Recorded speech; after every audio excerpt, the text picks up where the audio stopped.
Heyo, Hudson here with Planet 4 Gaming.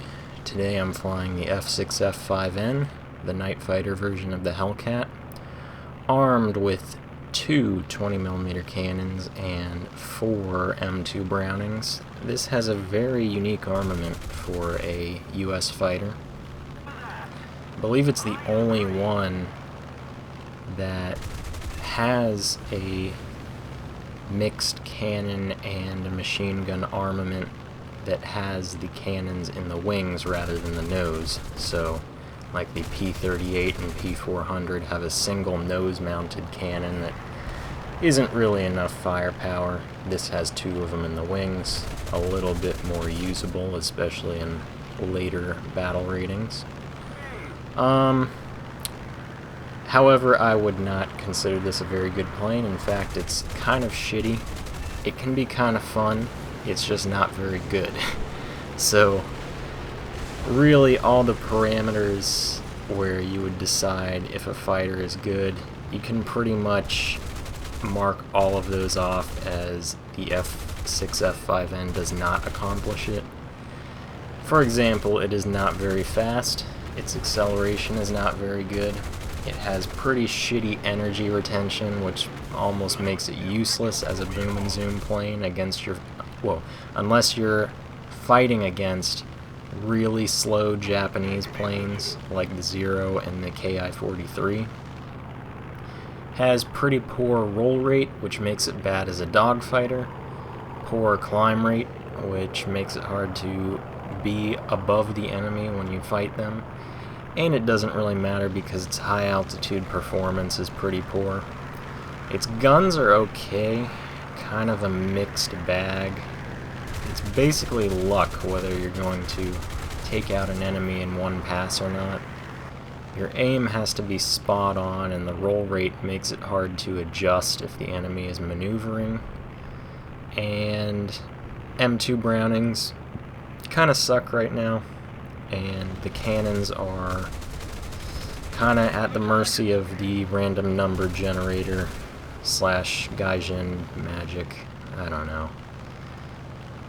Sometimes you'll have great games and you'll love the guns, and sometimes you'll have shitty games and think they're pretty terrible and wish you were flying a Yak-15. But that isn't really the worst thing.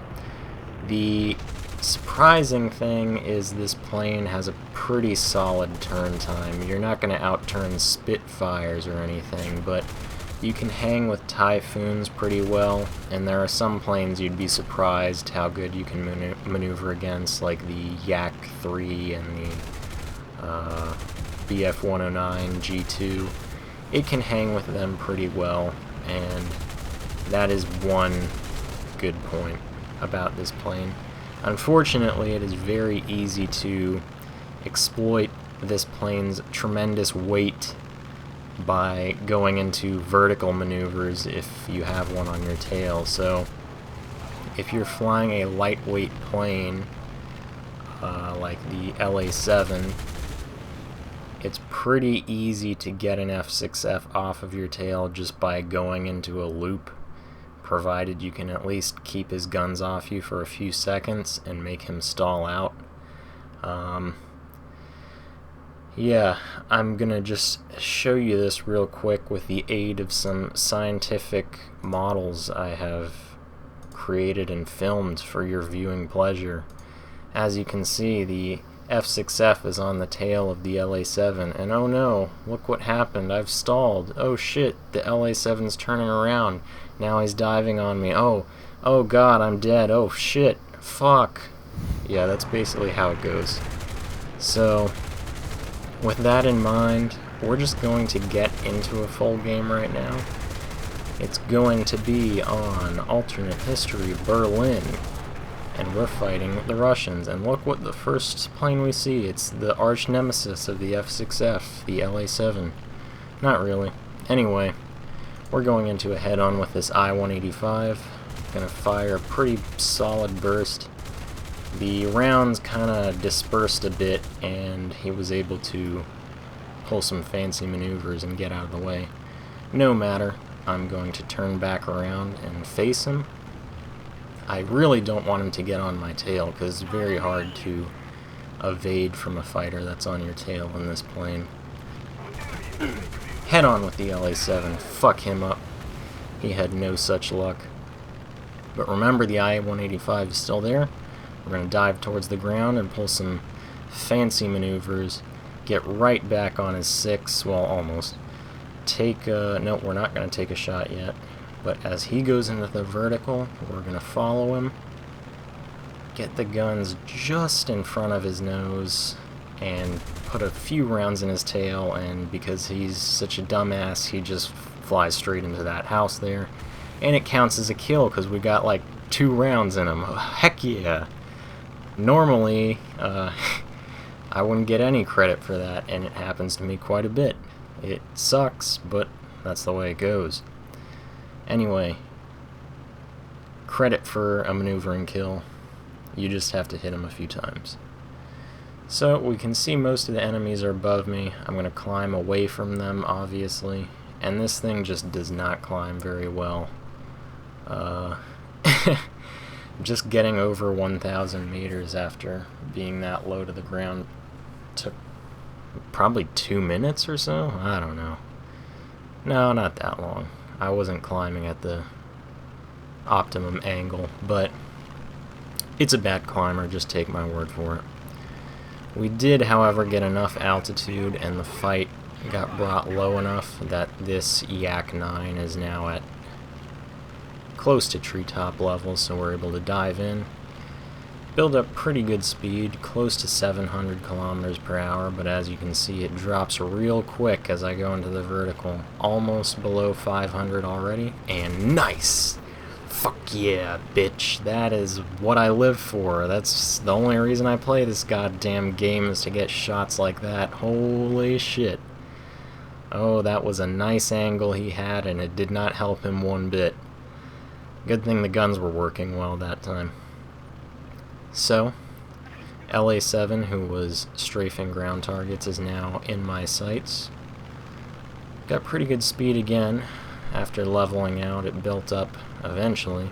I don't know how long it took because I fast-forwarded there, but you get the idea. Diving in, approaching 600, past it actually. Gonna fire a bit. I want him to maneuver because I don't want him to outrun me. And now I'm in danger of overshooting, so a lot of good that did, but snapshot damages his wing. He's also leaking fuel. This is where the F6F does not excel exactly, is aiming against a maneuvering target that you are in pursuit of. But I get him. But do you I don't know why I'm asking a question, but hopefully you understand what I'm saying is, like I said, it has a poor roll rate. The LA-7 has an excellent roll rate and is very nimble, able to do rolling scissors very well, and the F6F cannot really follow that. It's a bit sluggish, a bit clunky in the pursuit maneuvers. But I've got 4 kills. There's an enemy MiG-29 by the base. And now I do the stupidest shit ever. I have 4 kills, a chance for an ace game, and I do stupid shit. And you're gonna see that right now. I'm just gonna go into a head-on like a total dumbass. So, yeah, there's me dead. Killed by a MiG-29, no less. Ugh. Even in DCS, I was able to kill a MiG-9 and MiG-29 in the A-10. Couldn't do it in the F6F, though. I don't think I even damaged him. But anyway, that's how you blow a really good game. Don't play like a retard. I had literally no reason to go into a head-on with that guy.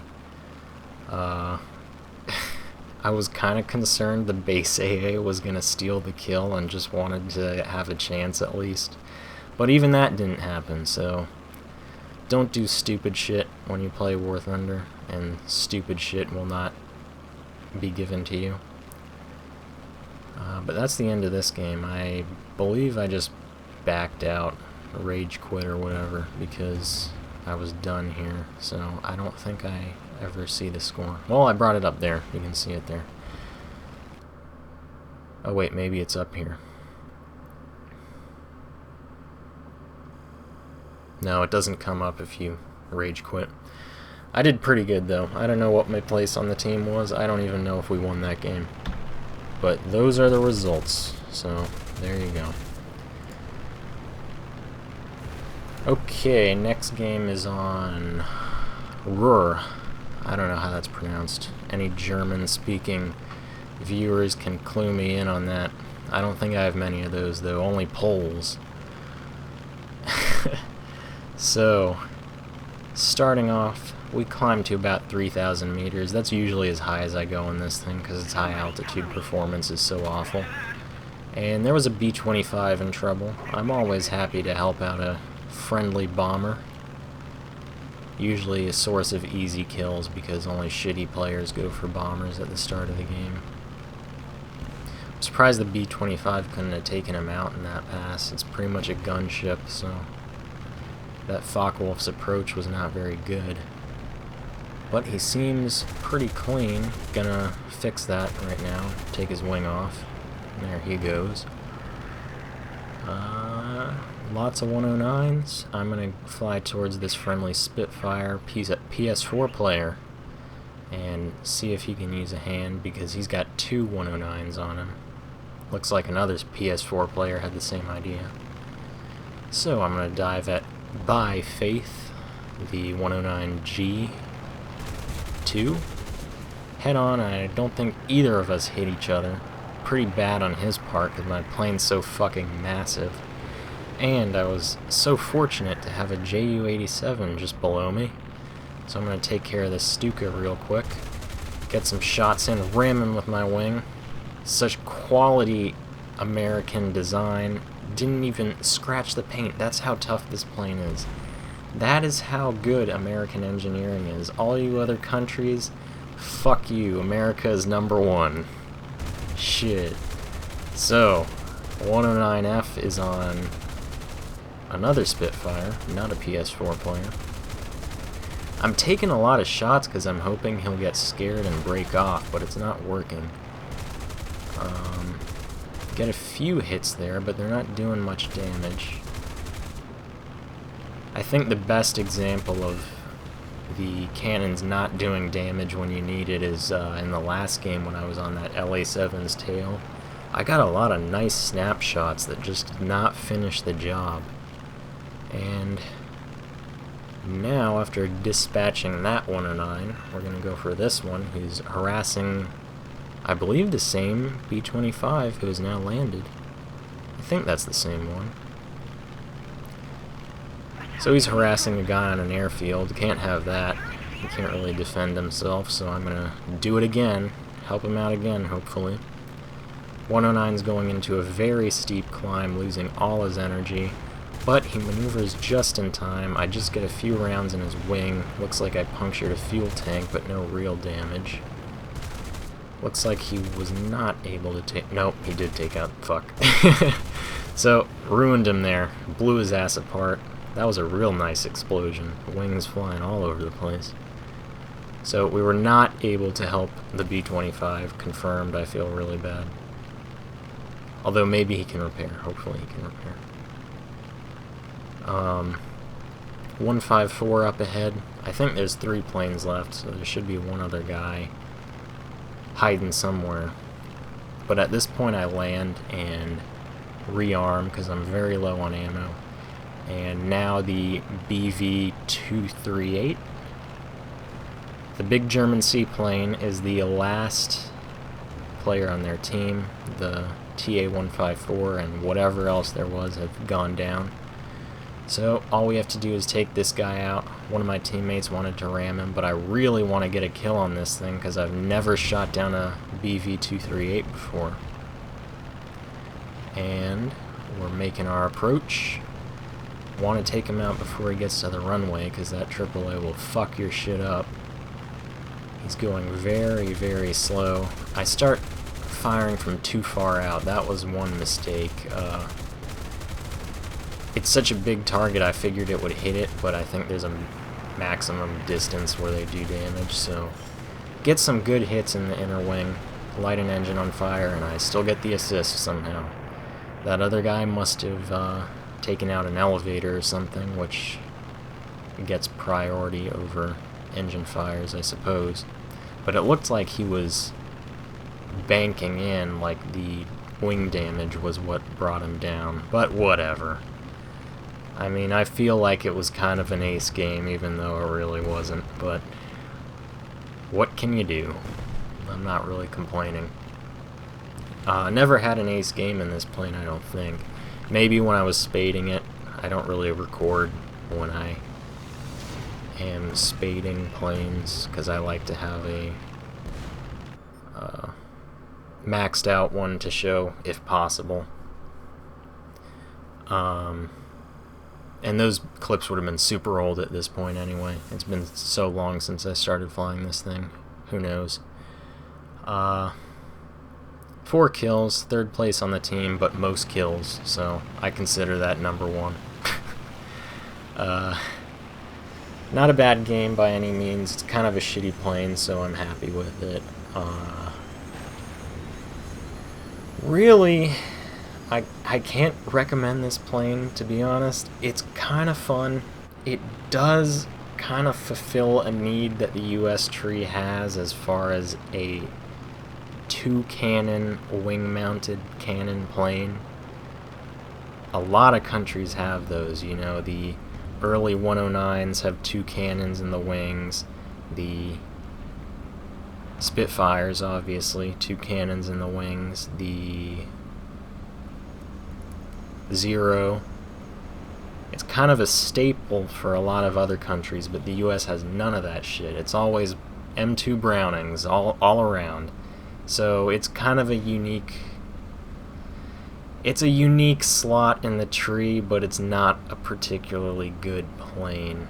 I don't even want to try the F6F-5, even though it's a lower battle rating. That thing must be a piece of shit, because I don't want to rely on 6 Brownings, which are not performing how they should. I think they should be doing a lot more damage. Like if you play IL-2 Battle of Stalingrad flying the P-40, it's like a freaking chainsaw ripping through enemy planes. In this, it's like you gotta sit on their ass for 5 minutes and keep holding down the trigger, hoping something gets set on fire. So, what was I saying? It's not that good, but it can be fun. It can be fun, and that's the most important thing. So if you want to try something different in the US tree, this is definitely it. It does have some decent ground attack capability, but if you were going to bring it out in ground forces, I wouldn't really recommend it because the P-47 is so much better. You can either carry 2 Tiny Tims, 6 rockets, or 2 1,000-pound bombs. The P-47 can carry 2 1,000-pound bombs, a 500-pound bomb, and what is it, 8 rockets, I think? Maybe it's 10. I think it's 10 rockets, all in one loadout, so it's much better for that. And just up, if you go up 1 battle rating, you get the F4U-1C. Not even 1 battle rating, I mean 1 segment of a battle rating. This is a 4.3 battle rating plane. If you bump up to 4.7, you get the F4U-1C, which has 4 20mm cannons, is much faster, much better in a dive, much better roll rate, climb rate, just every metric. The F4U-1C is better. And to test this, after I flew the Hellcat for a while, I'm like, oh, I wonder how much better the Corsair is. After 2 games, I already had an ace game, and I'm like, okay, yeah, it's a lot better. My hypothesis was 100% confirmed in 2 games. Very scientific study there. So yeah, give it a try if you want. If you're finding yourself sucking and not enjoying it, just drop it. It's no sense being a masochist over a plane like this. Just do what you enjoy, and that's what I do. So, hopefully this video was somewhat informative and enjoyable. Next one should be up pretty soon, and it is another American plane. and does not suffer a lot of the problems the Hellcat does. Also a very unique plane, so should be pretty fun. And that's it. This has been Hudson with P4G. Thank you for watching as always, and get the fuck out of here.